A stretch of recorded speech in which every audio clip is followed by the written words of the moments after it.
I was in Italy when my older daughter called to tell me Emily had stolen from the family business and run. Not kidnapped, not in trouble. Stolen and run. I was eating gelato in a cafe in Florence when my phone buzzed. Sarah's voice came through tight and clipped, the way it always did when she was trying not to scream. Dad, Emily cleaned out the petty cash account, $12,000. She's gone.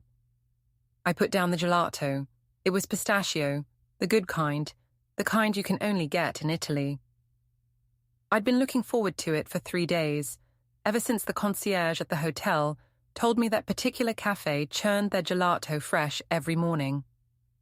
I had walked half a mile in the heat just to get it, weaving through crowds of tourists and locals, past cathedrals older than my entire country.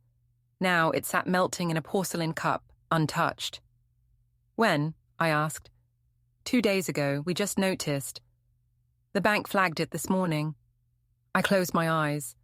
Behind them, I could see Emily at 19 years old, sitting in my kitchen 3 months ago, promising she'd get her life together, promising she'd stop making stupid choices, promising she'd be responsible. I should have known better. There had been other incidents, small ones, a missing bottle of wine from the cellar, a borrowed car that came back with a dent, a credit card charge she swore wasn't hers until the statement listed the delivery address, her boyfriend's apartment. Each time, she'd looked at me with those wide, desperate eyes, the ones that always seemed to say, "Please believe I'm still the person you raised." Each time, I wanted to believe her. "I'm coming home," I said. "Dad, your vacation." "I'm coming home." I hung up and paid for the gelato I hadn't finished. The waiter looked at me with that European sympathy that somehow felt more real than the American kind. Or maybe I just wanted it to feel real. I left him a €20 tip and walked back to my hotel. By midnight, I was on a plane. By morning, I was home. Jet lag feels different when you land with disappointment sitting in your chest. I walked through my front door and found Sarah already there, pacing the living room in the same clothes I'd seen her in last week. She looked like she hadn't slept. Her hair was pulled back too tightly, the way she did it when she needed control over at least one thing in her life. She took the cash physically, she said before I could even put down my suitcase. Went into the safe, knew the code, didn't even bother to hide it, just walked out. Did she leave a note? Sarah let out a sound that wasn't quite a laugh. You think Emily leaves notes now? No, just an empty drawer and a deleted browsing history. I sat down slowly, feeling older than I had in Florence. Where do you think she went? She had been talking to that guy again, the one with the motorcycle, the one you said wasn't good for her. I remembered him, too charming, too aimless, the kind of guy who called adults by their first names 5 minutes after meeting them. He had that look in his eye, the one that said he'd burn down a whole life just to stay warm another night. Have you called the police? I asked. Not yet. She hesitated. Do you want to? I didn't answer right away. Calling the police meant admitting this wasn't a phase. It meant putting my daughter on a list she might never get off. It meant handing her over to a world that wouldn't care she used to fall asleep on my chest when she was 3, or that she once wrote me a Father's Day card that said I was her favorite person in the universe. Let's wait, I said. Just a little. Waiting, of course, didn't change anything. I spent the afternoon in her room, trying not to treat it like a crime scene, even though it felt like one. Her bed was half made, as if she'd started the task and decided halfway through that she didn't owe anyone the courtesy. Her closet was mostly empty. The shoes she never wore were still lined up under her desk, gathering dust. The mirror was smudged with fingerprints. I opened her nightstand. No diary, no receipts, no clues. Just a small stack of photographs rubber-banded together. Her high school graduation, her first car. The 3 of us at the beach, all sunburned and smiling, before everything got complicated. I remembered when she was 7 and cried because she accidentally stole a pencil from school. She had shoved it into her pocket without thinking, and when she found it there at home, She begged me to drive her back so she could return it to her teacher. She had been terrified of being a bad person. How does a kid like that grow into someone who steals $12,000 and disappears? Maybe the better question was, how does a parent not see the change happening until it's already done? That night, I sat at the kitchen table long after Sarah had gone home. I stared at the bank statements, at the printed screenshots of her last social media posts, at the list of possible addresses we'd scribbled down. I should have been furious, and I was. But under the anger was something heavier, a kind of grief, the kind you feel when someone is still alive but already lost. I thought about calling her. Her number was still the same as far as I knew. I rehearsed what I'd say if she answered. Emily, you can come home. Emily, we can fix this. Emily, I'm not giving up on you. Every version sounded weak. Every version sounded like a father trying to hold on to something already slipping away. Instead, I called her voicemail and listened. Hey, it's Emily. Leave a message, I guess. The voice was too casual, too light, like she'd recorded it on a day when everything still felt possible. When the beep sounded, I said the only thing that felt true. I still love you, no matter what. I hung up. The next morning, Sarah and I went to the business. The empty drawer looked worse in person. $12,000 doesn't take up much physical space, but the absence of it did. The employees looked at me with a mixture of pity and curiosity, the kind people reserve for tragedies they're not sure they're allowed to ask about. I handled payroll, Sarah said quietly. No one else knows yet. I told them we're doing a financial audit. You didn't have to cover for her. I wasn't covering for her, she snapped. I was covering for us. She wasn't wrong. The day dragged on, full of meetings I barely heard, and paperwork I signed without reading. My phone stayed silent. No call, no text, not even a cruel, careless emoji. By evening, I found myself back in the kitchen, staring at the spot where she'd once promised me, through tears, that she was done screwing up. I thought about Florence again, the gelato melting in its cup, the waiter's sympathetic eyes, the quiet of the cobblestone street outside the cafe. I had left something behind in Italy, and it wasn't the vacation. It was the last version of myself who believed Emily would eventually straighten out.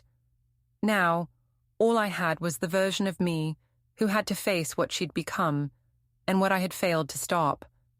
But I wasn't done. Not yet, because underneath everything, anger, exhaustion, disappointment, there was still that infuriating, stubborn thing called hope.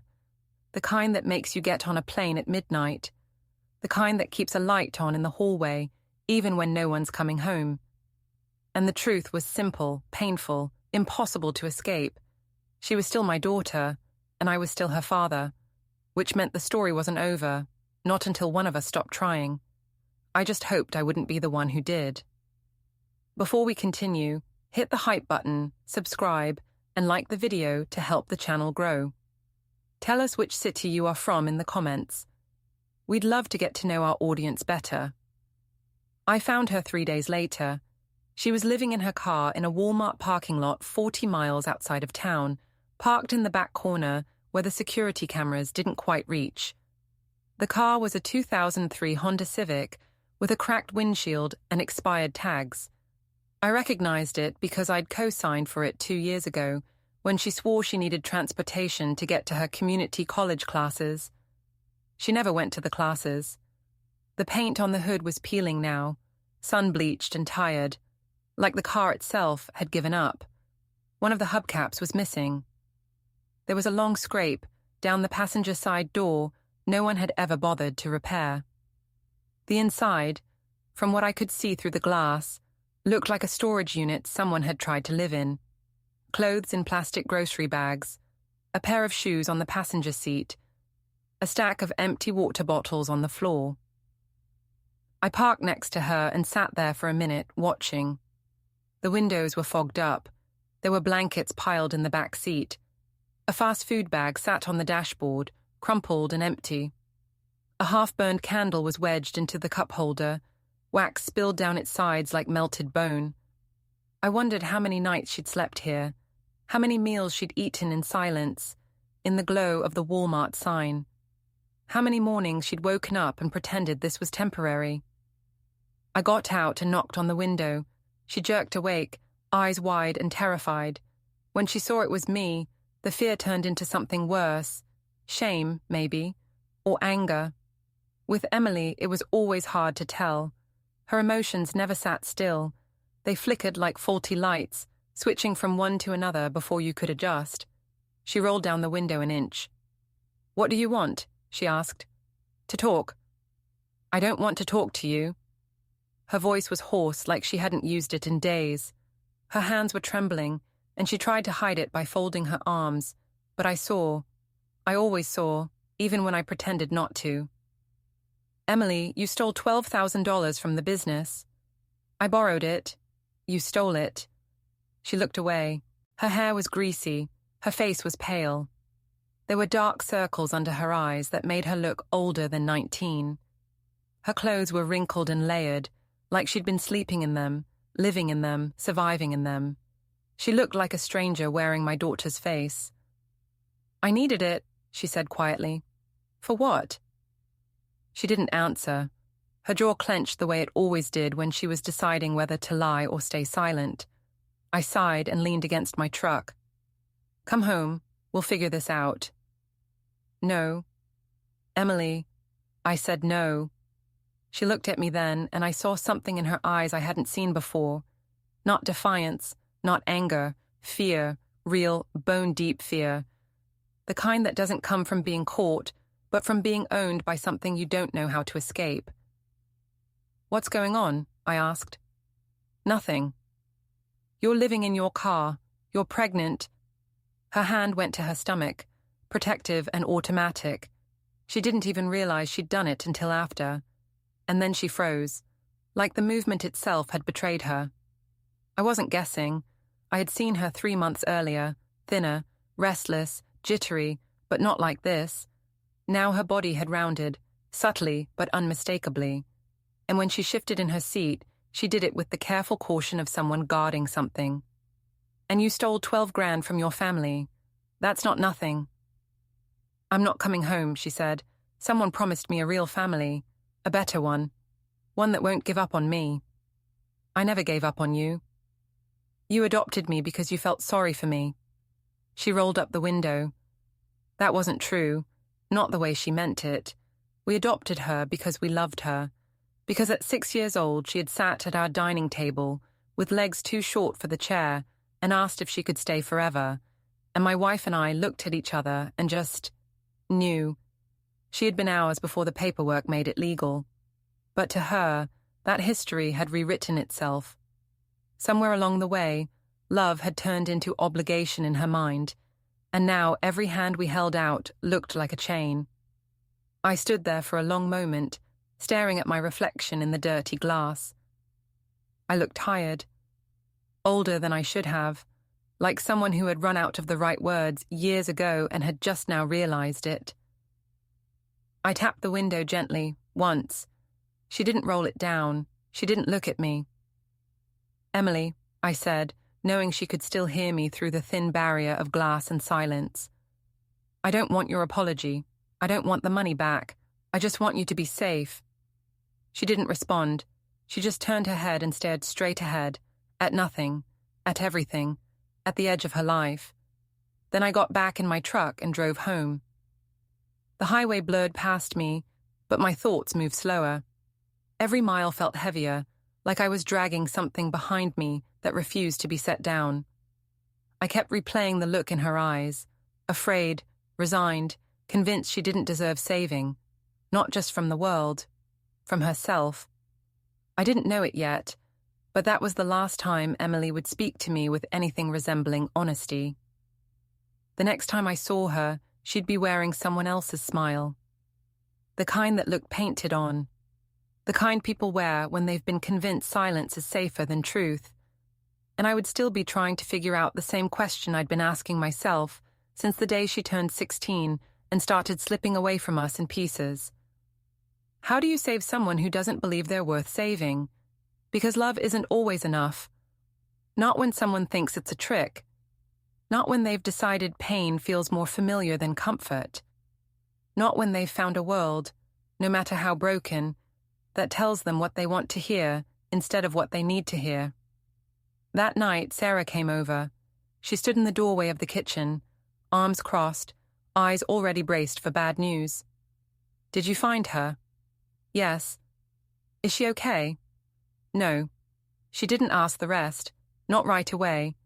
She just leaned against the counter and let the silence sit between us like a third person. Finally, she said, "Did she come home?" I shook my head. Sarah nodded, as if she'd already known the answer, as if she had rehearsed accepting it long before I said it. "What do we do now?" she asked. "I don't know," I said, and I meant it. But I'm not done trying. I didn't tell her about the pregnancy. Not yet.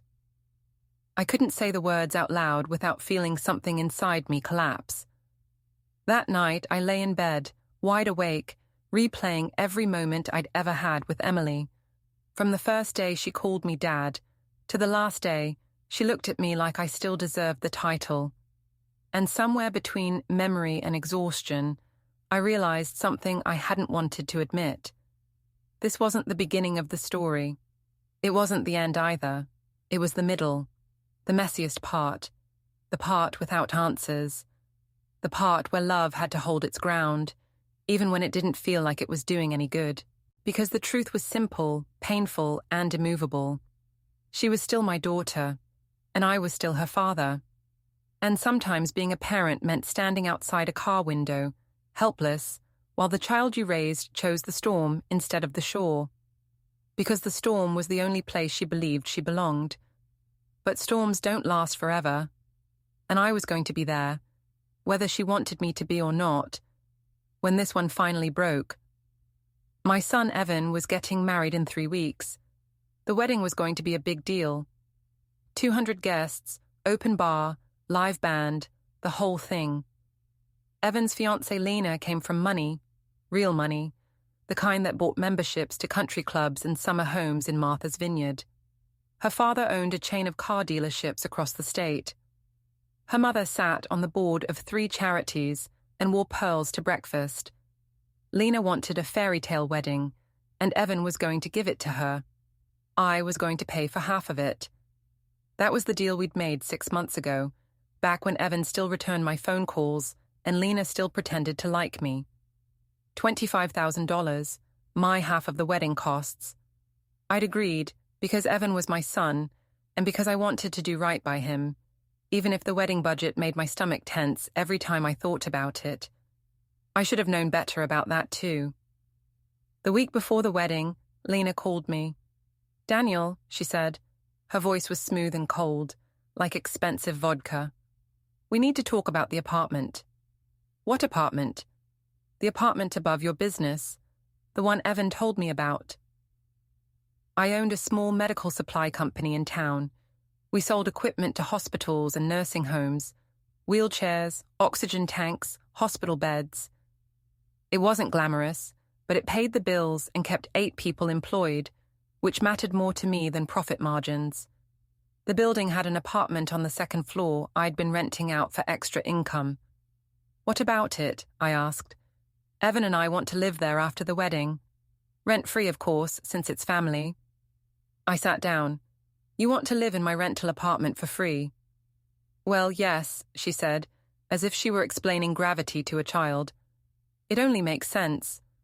You're not using it, and we need a place to start our life together.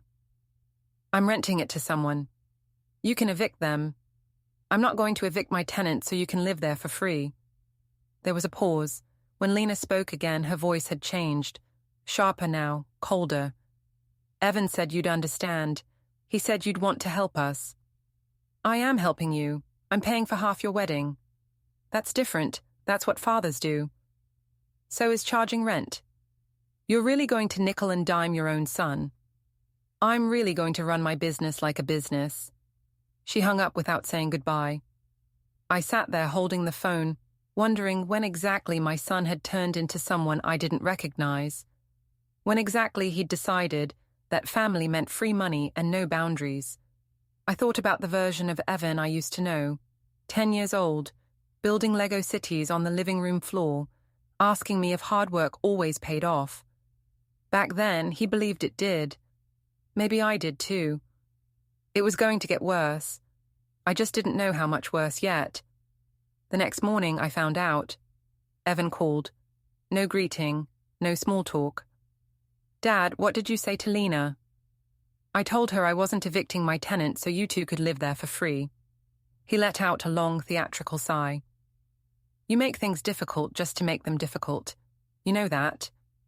I make things fair. You can afford it. So can you. Lena's family is paying for a wedding band that costs more than some people's cars. You're getting 3 different dessert tables. You don't need free rent on top of that. This isn't about money. That's exactly what it's about." Silence. Then he said, "I thought you'd be happy we wanted to stay close.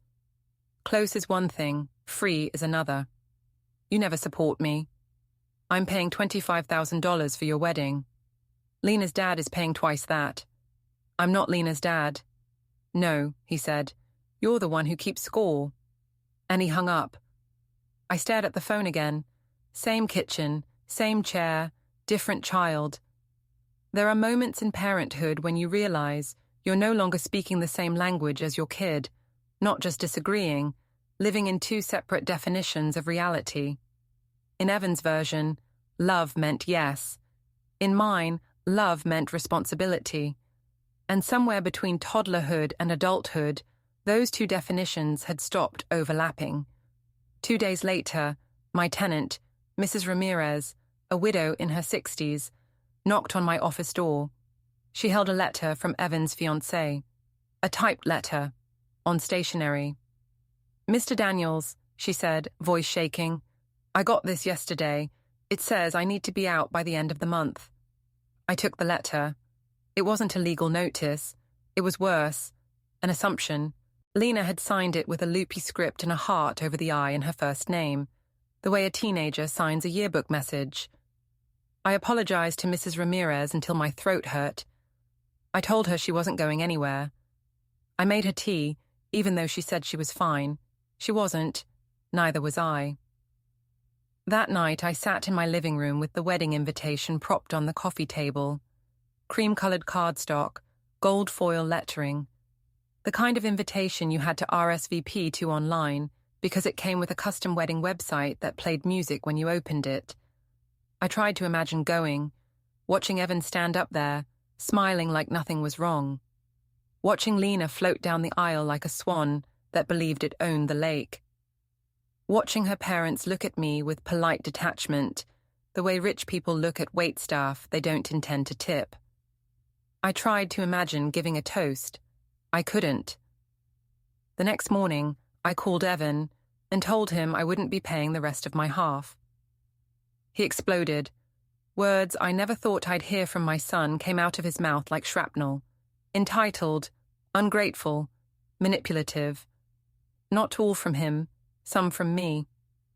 When it was over, there was nothing left to say. Not even anger, just vacancy. The kind that comes when something long suspected finally becomes fact. 3 days later, I got an email. Not from Evan. From Lena's mother.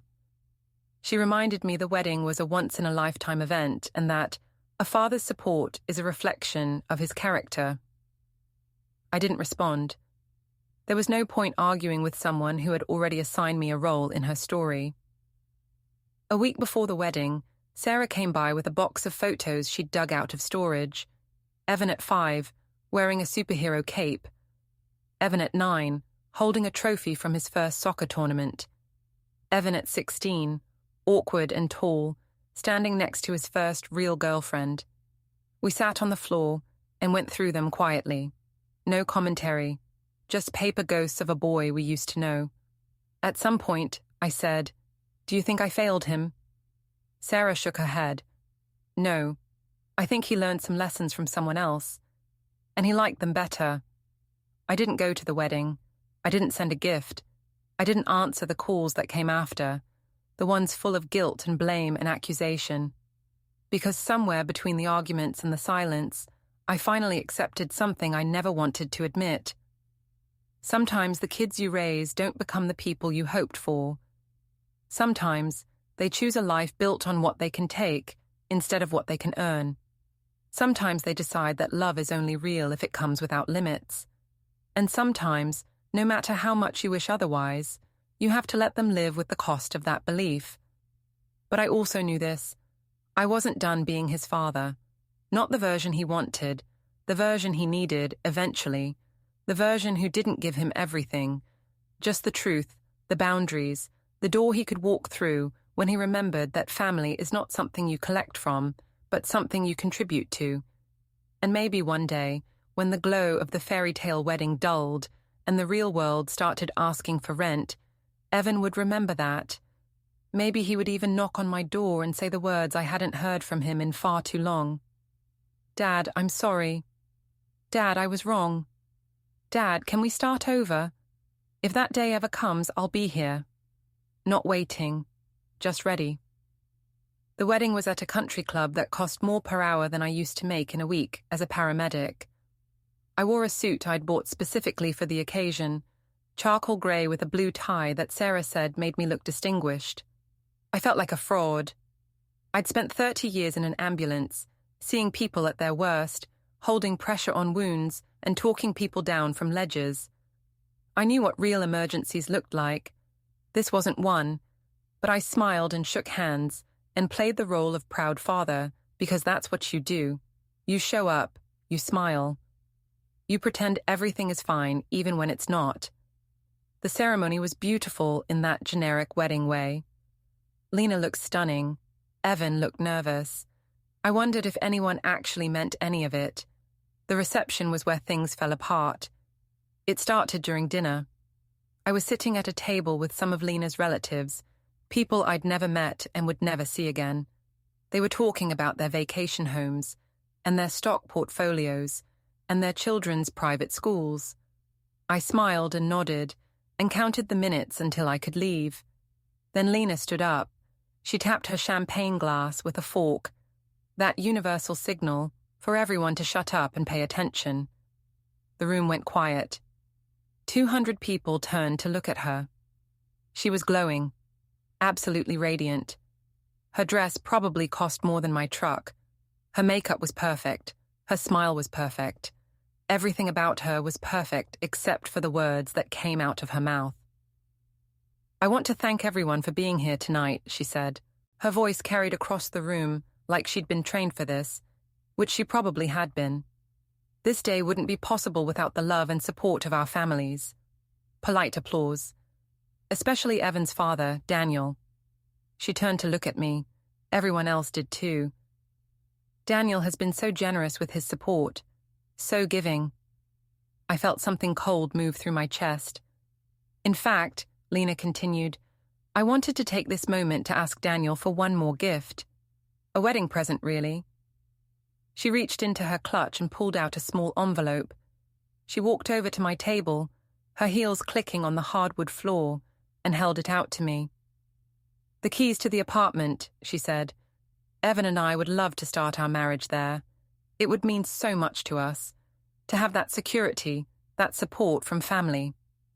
I looked at the envelope. I looked at her. I looked at Evan, who was sitting at the head table, his face carefully blank. No, I said. The room was so quiet I could hear the ice melting in people's drinks. What? Lena's smile didn't waver, but her eyes went hard. No, I said again. I'm not giving you the keys to my apartment. But it's family. It's a business. I have a tenant. I'm not evicting someone so you can live rent-free. Evan said. I don't care what Evan said. She stared at me. 200 people stared at me. I could feel the judgment radiating off them in waves. What kind of father says no to his son on his wedding day? What kind of man puts money before family? The kind who's been a doormat long enough, that's what kind. Lena's hand came up fast. I didn't see it coming until it was too late. She slapped me across the face, hard enough that my head snapped to the side. The room exploded. People gasped. Someone screamed. I heard chairs scraping back as people stood up to get a better view. I touched my cheek. It was hot and stinging. Lena was breathing hard, her perfect face twisted into something ugly. "How dare you?" she hissed. "How dare you embarrass me like this?" "I think you embarrassed yourself," I said quietly. She raised her hand again. "Lena." Evan was suddenly there, grabbing her wrist. "Lena, stop." "He won't help us," she said. "Your own father won't help us." I know. Come on." He pulled her away back toward the head table. She went, but she kept looking back at me with pure hatred in her eyes. I stood up. My legs were shaky. The whole room was staring at me like I was some kind of monster. I pulled out my phone and made a call. "Jack," I said when he answered, "remember that favor you owe me?" "Of course. I need you to come to the Riverside Country Club right now." "I'll be there in 10 minutes. I hung up and walked toward the exit. People moved out of my way like I was contagious. I could hear them whispering, but I didn't care what they were saying. I didn't care about any of it anymore. I stepped outside into the cool evening air and waited. Jack Hollis arrived exactly 9 minutes later. He pulled up in his old Ford pickup, the one with the volunteer fire department sticker on the back window. He was wearing jeans and a flannel shirt, the same thing he'd been wearing every time I'd seen him for the past 30 years. We'd worked together back when I was a paramedic and he was a firefighter. We'd pulled people out of burning buildings and car wrecks and frozen lakes. We'd saved lives together. We'd lost lives together. We'd seen things that normal people never had to see. He was the closest thing I had to a brother. "What's going on?" he asked as he got out of the truck. "My son's wedding just went sideways," I said. "I need you to come inside with me for a minute." "Why?" "Because you're the only person in my life who's never asked me for anything." He studied my face, saw the red mark where Lena had slapped me. His jaw tightened. "Lead the way," he said. We walked back into the country club together. The reception was still going, but it had that weird, stunned quality of a party after something bad happens. People were talking in hushed voices. The band had stopped playing. Evan and Lena were at their table, surrounded by her parents and their friends. I walked straight up to the microphone. "Excuse me," I said. My voice echoed through the speakers. The room went quiet again. "I'd like to introduce someone. This is Jack Hollis. He and I worked together for 15 years. He's pulled 3 people out of burning buildings. He's saved more lives than I can count. He's never asked me for a dime, never expected anything from me, never made me feel like I owed him something." I looked directly at Evan. "That's what family should look like," I said. "But I guess we have different definitions." Jack put his hand on my shoulder. "Come on," he said quietly. "Let's go." We walked out together. Behind us, the reception dissolved into chaos. I could hear shouting, crying, accusations. I didn't look back. In the parking lot, Jack turned to me. "You okay?" he asked. "No," I said, "but I will be." "What are you going to do?" "I don't know yet." That was a lie. I knew exactly what I was going to do. I just didn't want to say it out loud yet. Didn't want to commit to the thing that was growing in my chest like a tumor. Revenge isn't something you admit to planning. Not to your friends, not to yourself, not until you're already doing it. I started digging the next morning. It wasn't hard. Emily and Evan weren't exactly criminal masterminds. They'd left a trail that a drunk cop could follow. The $12,000 Emily stole had been transferred to an account in Evan's name 2 days before she disappeared. From there, it had been moved to a third account, this one belonging to a limited liability company called Meridian Holdings. I'd never heard of Meridian Holdings. I spent 3 days in my office, going through every piece of paperwork I could find related to my business. Bank statements, tax returns, corporate filings, employee records. That's when I found it. 6 months ago, someone had filed paperwork to add Emily and Evan as partial owners of my business. The signatures looked like mine, but I'd never signed anything. The notary stamp was real, but I'd never met the notary. They'd forged my signature. My own kids had forged my signature to steal my business. I sat there staring at the papers, feeling something cold and dark spreading through my chest. This wasn't a mistake. This wasn't a misunderstanding. This was calculated, planned, deliberate. They'd been working on this for months. I called my lawyer. His name was Patrick Reeves, a guy I'd known since high school. He was good at his job and didn't charge me more than I could afford. "Patrick," I said when he answered, "I need you to look at something." "What is it?" "I think my kids are trying to steal my business." There was a pause. "Come to my office. Bring everything you have." I went that afternoon. Patrick looked through the papers with the kind of intensity that made me remember why I'd hired him in the first place. He didn't say anything for 20 minutes, just read and made notes, and occasionally muttered under his breath. Finally, he looked up. "This is sophisticated," he said. "Whoever helped them knew what they were doing. Can we stop it?" "Maybe, but it's going to be messy. You'll need to prove the signatures are forged, which means getting a handwriting expert. You'll need to file an injunction to prevent any further transfers. You'll need to... How long will all that take? Months. Maybe a year. I don't have a year. Then you need to find another way." I left his office and sat in my truck for a long time, thinking. People don't stab you in the back. They hug you first. They smile at you. They call you Dad. Then they slide the knife in while you're not looking. Evan had hugged me at his wedding. Right before everything fell apart, he'd hugged me and told me he loved me. I should have felt the knife then. I found Evan at his new apartment 3 days later. Not my apartment, not the one above my business. A different apartment, a nice one in a complex with a pool and a gym and a doorman. The kind of place you rent when you have money you didn't earn. I knocked on the door. Lena answered. She took one look at me and tried to slam it shut, but I had my foot in the way. "Get out," she said. "I need to talk to Evan." "He doesn't want to talk to you." "I don't care what he wants." "I'm calling the cops." "Go ahead. I'd love to explain to them how you and my son forged my signature to steal my business." Her face went pale. Behind her, I heard Evan's voice. "Lena, who is it?" "Your father." Evan appeared behind her, wearing expensive loungewear that looked ridiculous on him. He'd always been thin, but now he looked weak, soft. "Dad," he said, "this isn't a good time." "When would be a good time? After you finish stealing from me?" He glanced at Lena. She looked back at him. They had a whole conversation in that glance, the kind married people have when they don't want to say things out loud. "Come in," he said finally. I stepped inside. The apartment was furnished like something out of a magazine. Everything matched. Everything was clean and new and expensive. I wondered how much of it they'd bought with my money. "Sit down," Evan said. "I'll stand." "Dad, don't call me that. Not after what you did." "What did I do?" I pulled the forged papers out of my jacket and threw them on the coffee table. "You stole my business, you and Emily.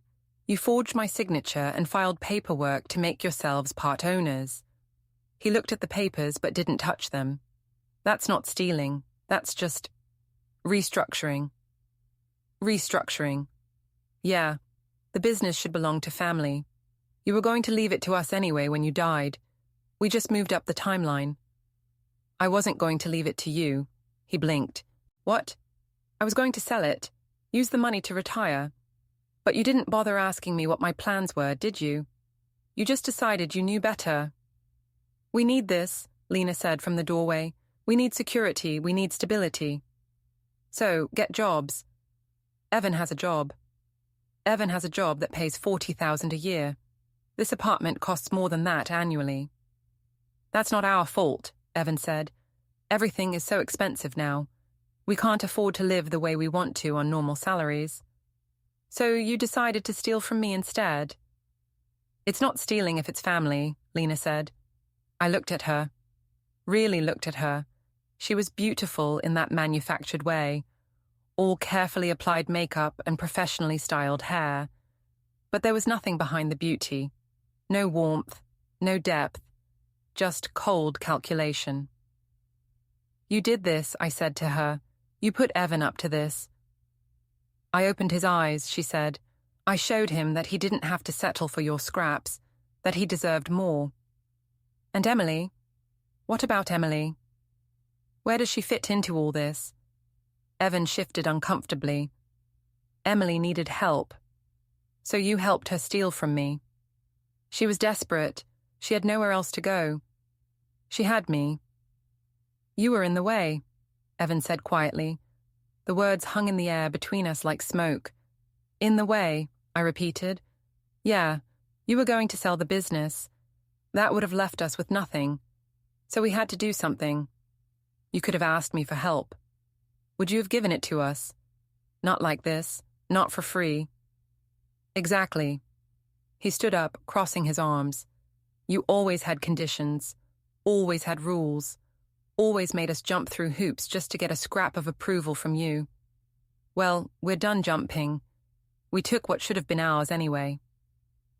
I looked at my son, this man I'd raised and loved and sacrificed for, and I didn't recognize him anymore. He was a stranger, wearing a familiar face. "You're right," I said. "I always had conditions. I wanted you to be responsible, to work hard, to earn what you got. I guess that was too much to ask." "It was too much," Lena said. "Parents are supposed to support their children unconditionally." I did support him, for 28 years, but apparently that wasn't enough. I turned and walked to the door. "Dad," Evan called after me. "Where are you going?" I looked back at him one last time. "To fix this." "You can't fix this, it's already done. The papers are filed, the business is ours." "We'll see about that." I left before he could say anything else. In the hallway, I leaned against the wall and took a deep breath. My hands were shaking. Not from fear, from rage. They thought they'd won. They thought they'd outsmarted me. They thought I'd just roll over and let them take everything. They were wrong. I started following them. Not physically, I'm not an idiot. But I started tracking their digital footprints, their bank accounts, their social media. Lena was especially active online, posting constantly about their new life, their new apartment, their new furniture. She had 40,000 followers who ate up every post. What they didn't know was that Lena was cheating on Evan. I found out by accident. I was going through her Instagram, looking for any evidence I could use against them, when I noticed a pattern. Every Tuesday and Thursday afternoon, she posted from the same coffee shop. But on her credit card statements, which I'd gotten access to through some creative interpretation of identity theft laws, she wasn't at the coffee shop. She was at a hotel, the Riverside Inn, room 237, every Tuesday and Thursday from 1 to 3 p.m. I didn't need to be a detective to figure out what that meant. The question was who she was meeting. That took more work. I spent a week sitting in my truck outside the hotel, watching. On the third Thursday, I saw him. A guy in his 30s, good-looking, driving a BMW. He went into the hotel at 1:15. Lena arrived 10 minutes later. They left separately at 2:45. I followed the guy. He led me to a law office downtown. The sign on the door said, Meridian Legal Group. Meridian. Like Meridian Holdings, the LLC my kids had used to steal my business. I sat in my truck and laughed. I laughed until my ribs hurt. Lena wasn't just cheating on Evan. She was cheating on him with the lawyer who'd helped them steal from me. This was getting better and better. That night, I decided to pay a visit to Meridian Legal Group, not during business hours, after hours, when nobody would be there to ask questions. The office was in a small building near the courthouse, the kind of place that rented to lawyers and accountants and insurance agents. The front door had a lock that wouldn't stop a determined 8-year-old. I was inside in 30 seconds. The office was exactly what I expected. Cheap furniture, diplomas on the walls, file cabinets that probably hadn't been locked in years, I found what I was looking for in the third drawer. A file labeled Mercer Business Transfer. Inside were copies of all the forged documents, along with emails between the lawyer, Evan, and Emily. They'd planned the whole thing, every step, every signature, every lie. There was also a prenuptial agreement. I almost missed it, but then I saw Lena's name and stopped to read. It was brutal. If Evan and Lena divorced within the first 5 years of marriage, Lena got nothing. No alimony, no property settlement, nothing. But if they stayed married for 5 years, she got half of everything, including the business, my business. They'd planned to stay married just long enough to cash out. Then Lena would divorce Evan and take half of everything. Evan would get the other half, and I would get nothing. I took photos of everything with my phone. Then I heard footsteps in the hallway. I froze. The footsteps came closer, stopped outside the office door. A key rattled in the lock. I looked around for somewhere to hide. There wasn't anywhere. The office was small, just a desk and some chairs and the file cabinets. No closets, no separate rooms. The door opened. A man stepped in, silhouetted against the hallway light. The BMW driver, Lena's lover, the lawyer. He saw me immediately. "What the hell are you doing in my office?" he demanded. "Research," I said. He reached for his phone. I moved faster. I'd spent 30 years in emergency medicine. I knew how to move quickly when lives were on the line. I grabbed his wrist before he could dial. He tried to pull away. We struggled for a moment, crashing into the desk. Papers went flying. His phone clattered to the floor. "Get off me," he shouted. "Call the cops," I said. "Please, I'd love to explain to them what you did." He stopped struggling. "What are you talking about?" "The forged documents, the fraud, the affair with your client's wife." His face went pale. "I don't know what you're talking about." "Sure you don't." I let go of him and stepped back. "Here's what's going to happen. You're going to undo everything you did. You're going to file amended paperwork returning full ownership of my business to me, and you're going to do it tomorrow." "Or what?" "Or I send these photos to the State Bar Association. And to your wife. You are married, right? I saw the ring." He looked at his left hand automatically. "You can't prove anything." "I can prove you were at the Riverside Inn every Tuesday and Thursday for the past month. I can prove Lena was there at the same time. I can prove you drafted fraudulent documents.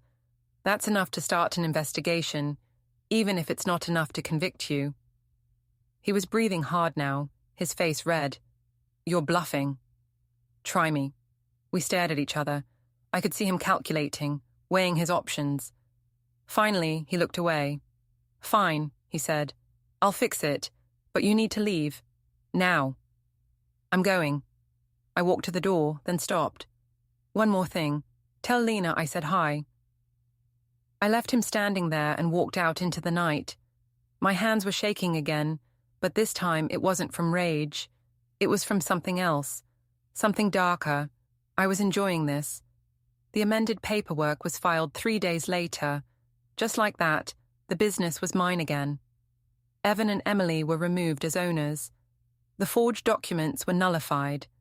Legally, it was like their theft had never happened. But I wasn't done. I'd learned something important during my investigation. Lena's Instagram following wasn't real. Half of her 40,000 followers were bots. She'd bought them to make herself look more influential than she actually was. And the sponsorship deals she was always posting about. Most of them weren't paid. She was getting free products in exchange for posts, then lying about the value. In other words, her entire online persona was a fraud.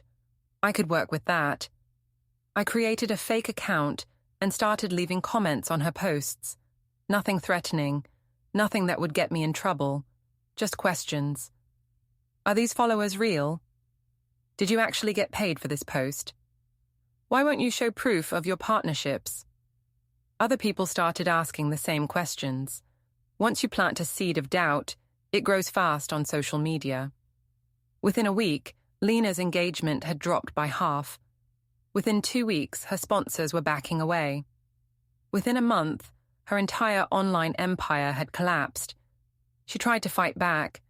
She posted videos defending herself, showing screenshots of emails with brands, claiming everything was legitimate. But the damage was done. Once the internet decides you're a liar, there's no coming back from it. I watched it all happen from my office, scrolling through the comments with a cup of coffee in my hand. People were vicious. They tore her apart. They called her a scammer, a fake, a gold digger. They found old posts where she'd lied about other things and dragged them all back up. It was beautiful. Evan called me around that time. "What did you do?" he demanded. "I didn't do anything." Lena's career is destroyed. Someone's been posting lies about her online. Not lies, facts. You're behind this. Prove it. He was quiet for a moment. "Why are you doing this? You stole from me. What did you think would happen? We're family. Family doesn't forge signatures and steal businesses. We needed help. So did I. And you threw me away the second I wasn't useful anymore. Dad, stop calling me that." I hung up. The final piece of my revenge came from an unexpected place. Emily called me out of nowhere, 3 weeks after Lena's online career imploded. She was crying so hard I could barely understand her. "Dad," she sobbed, "I need to talk to you." "About what?" "About everything. About Evan. About what we did." "Why would I want to talk to you?"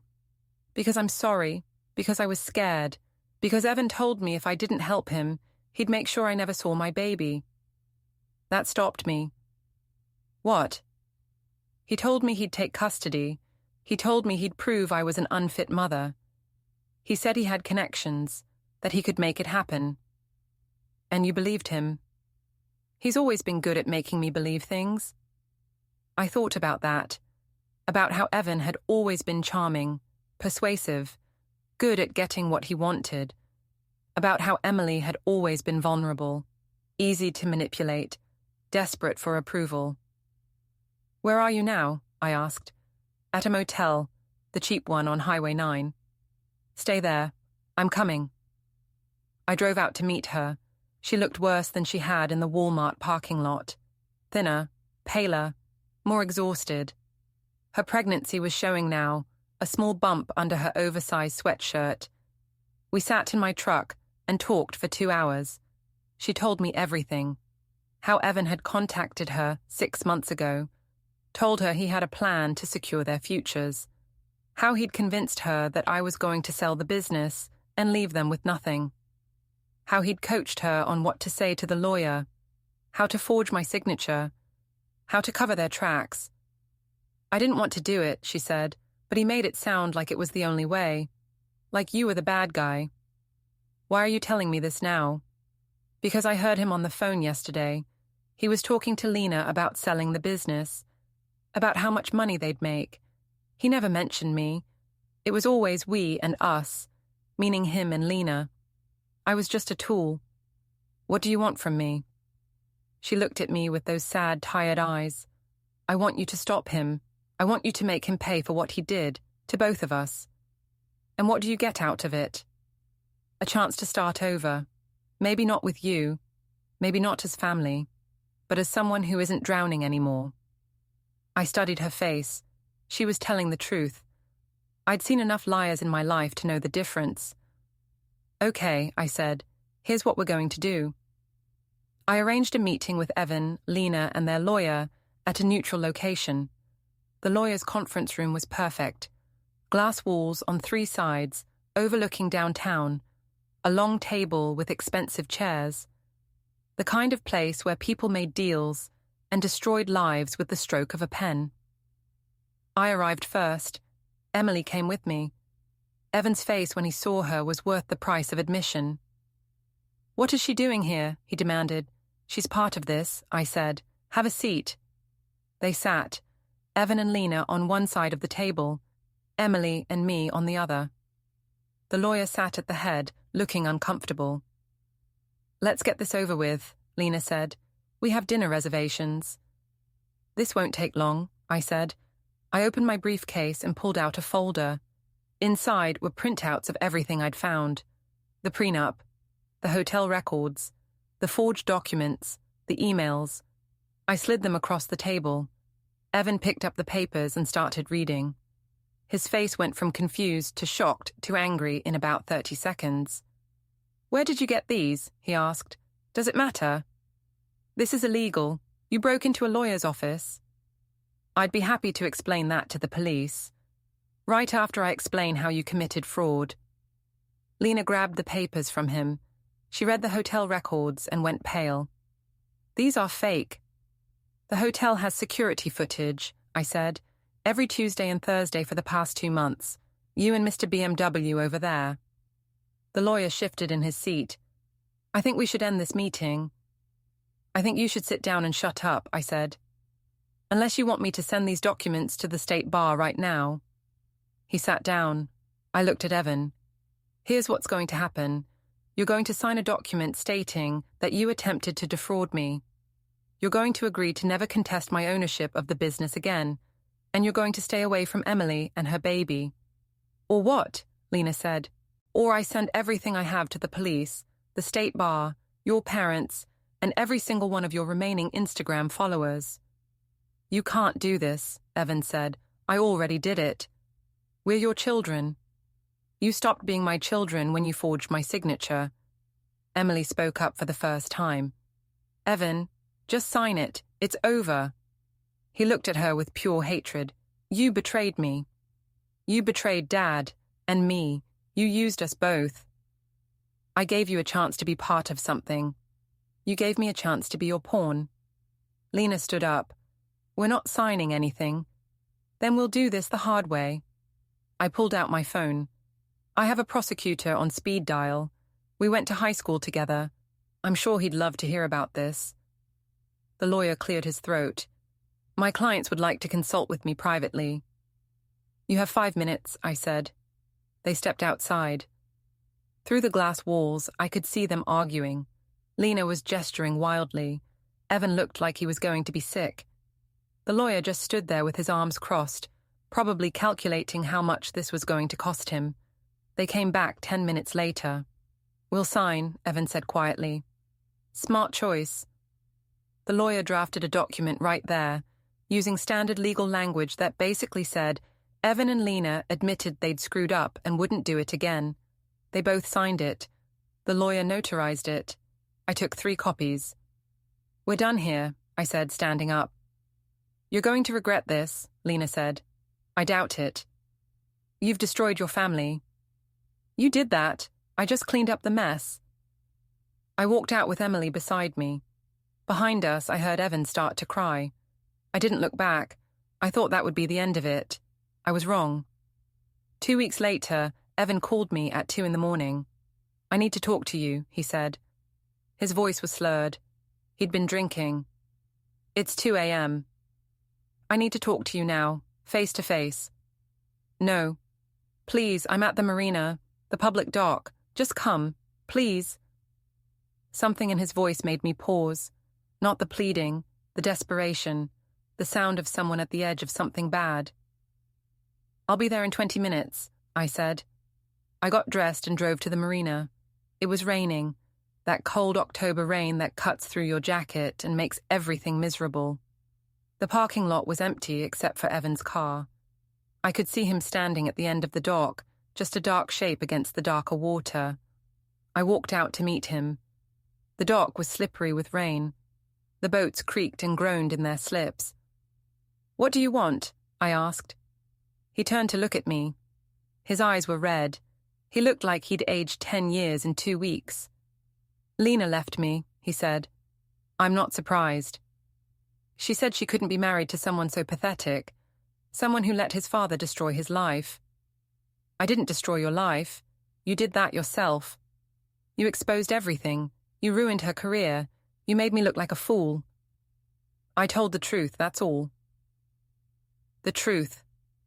He laughed, bitter and harsh. "The truth is, you never loved me. You never believed in me. You always thought I was weak." "I never thought you were weak. I thought you had potential. I wanted you to use it." "By making me jump through hoops?" By making me earn every scrap of affection. By making you earn things, period. That's how the world works, Evan. You don't get a free ride just because you're someone's kid. That's easy for you to say. You had it all figured out. You had your paramedic job and your business and your perfect life. My life was never perfect. I worked 70-hour weeks for 30 years. I saved every penny. I sacrificed time with my family so I could build something. You wanted all the benefits without any of the work. Because it should have been mine anyway. Nothing is yours just because you want it. He took a step toward me. His fists were clenched. You took everything from me. I took back what was mine. You turned Emily against me. Emily figured out on her own that you were using her. I gave her a future. You gave her a prison sentence. You were going to take her baby. I was going to give that baby a real family. By threatening the mother. He didn't answer. The rain was coming down harder now, soaking through my jacket. Lightning flickered in the distance. I should have done more, he said quietly. I should have taken everything. The business, the apartment, every penny you had. But you didn't. No, I didn't. He looked at me with eyes full of hate. But I can still take one thing. He rushed at me. I saw it coming, but I was on a wet dock in the rain and he had momentum on his side. We collided hard. I felt the air go out of my lungs. We went down together, sliding on the slick wood. He got on top of me, swinging wildly. His fists connected with my ribs, my face. I blocked what I could, but he was younger and angrier and had 30 years of resentment driving each punch. I'd been in fights before. In the ambulance, you dealt with drunk people and high people and people so scared they'd lash out at anyone trying to help them. I knew how to protect myself. I knew how to wait for an opening. He paused to catch his breath. That was my chance. I bucked hard, throwing him off balance. He rolled to the side. I scrambled to my feet, my ribs screaming. He came at me again. This time I was ready. I sidestepped and shoved him past me. He hit the dock railing hard. For a second I thought he was going to go over into the water, but he caught himself and turned back to me. You want to know the truth? He gasped. I hate you. I've always hated you. You adopted Emily because you felt sorry for her. You kept me around because you thought you were supposed to. But you never really loved either of us. That's not true. Yes, it is. You loved the idea of being a good father. But you never loved us. I loved you enough to want you to be better than this. Better than what? Better than you? You're just a washed-up paramedic who got lucky with a medical supply business. At least I'm not a thief. He came at me again. This time there was no technique, no strategy, just rage. We grappled in the rain, two men who used to be father and son, now just two people trying to hurt each other. I was older, but I was stronger. Years of lifting patients and moving equipment had kept me in decent shape. And I wasn't drunk. I got him in a headlock and held on while he thrashed. Stop, I said. Just stop. Let me go. Not until you calm down. I'll never calm down. I'll spend the rest of my life hating you. Then that's your choice. I let him go and stepped back. He stayed on his knees, breathing hard, water streaming down his face. I couldn't tell if it was rain or tears. You win, he said quietly. You got everything. The business, the satisfaction of being right, the moral high ground. I didn't want to win. I wanted a family. Well, you don't have one anymore. He stood up slowly and walked past me, back toward the parking lot. I watched him go, this stranger who used to be my son. When he reached his car, he turned back one last time. I hope it was worth it, he called out. I didn't answer. I just stood there in the rain, bleeding from my lip where one of his punches had connected, feeling older and more tired than I'd ever felt in my life. He drove away. The taillights disappeared into the rain. I stayed at the marina for another hour, sitting on a bench and watching the storm. The cold numbed the pain in my ribs. The darkness hid the fact that I was crying. By the time I drove home, the sun was starting to rise. The storm had passed. Everything looked clean and new and completely unchanged. 3 months passed. Emily had her baby. A girl. She named her Sarah, after my oldest daughter, the one who'd called me in Italy. It was a peace offering, a bridge back to something like family. I went to see them at the hospital. Emily looked exhausted and happy and scared all at once. The baby was tiny and perfect and completely unaware that she'd been born into a broken family. "Want to hold her?" Emily asked. I did. I held that tiny baby and felt something crack in my chest. Not my heart, something deeper, the thing that had been hard and angry and determined to make everyone pay. "Thank you," Emily said quietly, "for everything. I didn't do it for you. I know. You did it because it was right, because you couldn't let them get away with it. Something like that. Was it worth it?" I looked at the baby in my arms, at Emily, who was trying so hard to be better than she'd been, at the future that was still possible, even if it looked nothing like I'd planned. "Ask me in 20 years, I said. Evan and Lena divorced 4 months after the Marina fight. The divorce was brutal. Lena tried to claim half of everything, but the prenup held up. Evan got to keep his job and his dignity, such as it was. Lena got nothing. I heard through mutual friends that she moved back in with her parents. Her Instagram account was deleted. Her influencer career was over. She'd had her 15 minutes of fake fame, and it had cost her everything. Evan moved to another state. I didn't know which one. I didn't ask. We never spoke again after the Marina. Sometimes I wondered if I'd done the right thing, if I'd been too harsh, if there'd been another way to handle things that wouldn't have ended with my family destroyed. But mostly I didn't wonder. Mostly I knew. They'd made their choices. They'd decided I was an obstacle instead of a person. They'd decided money was more important than integrity. They'd decided I was in the way. I'd just decided I wasn't going to let them run over me. I sold the business 6 months later. A medical supply conglomerate had been sniffing around for years, wanting to buy me out. I'd always said no because I liked running my own show, but I was tired of fighting, tired of wondering if the next person I trusted was going to betray me. I sold for a good price, enough to retire comfortably, enough to set up a trust for Emily's daughter, enough to know I'd never have to worry about money again. The day the sale went through, I drove out to a lake about an hour from town. It was the same lake where I used to take Evan fishing when he was a kid, back before he decided I was the enemy. I sat on the dock and thought about everything that had happened, the betrayal, the revenge, the fight, the aftermath. People ask me if I regret it, if I wish I'd handled things differently, if I think I went too far. The answer is complicated.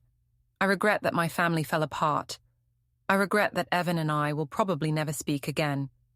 I regret that my daughter Sarah barely talks to me now because she thinks I was too hard on Evan. But I don't regret stopping them from stealing my business. I don't regret exposing their lies. I don't regret fighting back. Because here's the thing about family. It's supposed to mean something. It's supposed to be about more than just shared genetics or legal documents. It's supposed to be about loyalty and trust and actually giving a damn about each other. When your family forges your signature to steal from you, they're telling you that you don't matter, that you're just a resource to be exploited. That love is conditional, and the condition is giving them what they want. I refused to accept that definition of family, so I fought back, and I won, and I lost everything that mattered in the process. Was it worth it? I watched the sun set over the lake, painting the water orange and gold. Somewhere out there, Evan was living his life without me. Lena was living hers. Emily was trying to build something new with her daughter. And I was here, alone, rich, vindicated, empty. Yeah, it was worth it. Not because I got revenge. Not because I won. Because I proved that I mattered. That I couldn't be pushed aside. That I was worth fighting for, even if the only person doing the fighting was me. I stood up and walked back to my truck. The sun was almost gone now. Darkness was coming. I drove home in silence, no radio, no music, just the sound of tires on asphalt and my own breathing. When I got home, there was a letter on my doorstep. No stamp, no return address, just my name written in handwriting I recognized. Evans. I opened it. Inside was a single sentence. I hope you enjoy your inheritance of ashes. I crumpled the letter and threw it in the trash. Then I went inside, poured myself a drink, and sat in the dark for a long time. He was right. Everything I'd fought for, everything I'd won, it all felt like ashes now. Cold and grey and worthless. But they were my ashes. I'd earned them, and nobody could take them away from me. I raised my glass to the empty room. To family, I said, the ones who stab you in the back and the ones who twist the knife. And I didn't regret a damn thing.